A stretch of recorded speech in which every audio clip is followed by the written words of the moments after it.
Guys మీకు తెలుసా Pepsi brand అనేది తను చేసే ఐటమ్స్ అండ్ కూల్ డ్రింక్స్ లో harmful dyes, colours, flavours and preservatives అన్నిటిని బ్యాన్ చేస్తుంది. అండ్ అవన్నిటిని తీసేసి ఫ్రెష్ అండ్ ఆర్గానిక్ గా అమ్ముతుంది. Like Lay's, Kurkure, Pepsi, Sting, Slice, Doritos, 7 Up, Mountain Dew లాంటి ప్రోడక్ట్స్ లో కెమికల్స్ అన్నిటిని తీసేసి ఆర్గానిక్ గా అమ్ముద్దామని ప్లాన్ చేస్తున్నారు. బట్ ఇది ఓన్లీ అమెరికాలోనే చేస్తున్నారు. సో ఇప్పుడు అమెరికా వాళ్ళు క్లీన్ స్నాక్స్ ని పొందే అవకాశం ఉంది. బట్ ఇండియాలో ఎందుకు జరగట్లేదు ఇదంతా? ఎందుకంటే ఇండియాలో లోయెస్ట్ క్వాలిటీ ఫుడ్ మొత్తం వరల్డ్ లో కూడా బ్యాన్ చేసే ఫుడ్ ఐటమ్స్ ని కూడా మన ఇండియాలో అమ్ముతున్నారు. Like red 40, yellow 5, tartrazine and MSG and metals లాంటి కెమికల్స్ ఉన్న ఫుడ్ ఐటమ్స్ ని కూడా మన ఇండియాలో అమ్ముతున్నారు. ఇది మన ఇండియాలో ఉన్న minus point.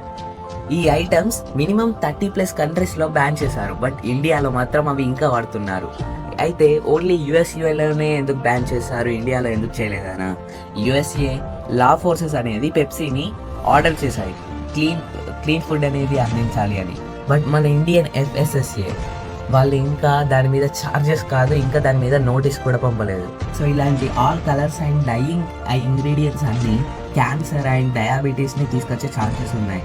So but FSSA and food companies మన ఇండియాని ఎలా చూస్తారంటే ఏదో ల్యాబ్స్ లాగా చూస్తారు. అంటే వాళ్ళు చేసే ఇంగ్రీడియంట్స్ని కానీ ఏదైనా కూడా టెస్ట్ చేయడానికి ఒక ల్యాబ్స్లా మన ఇండియాని చూస్తారు.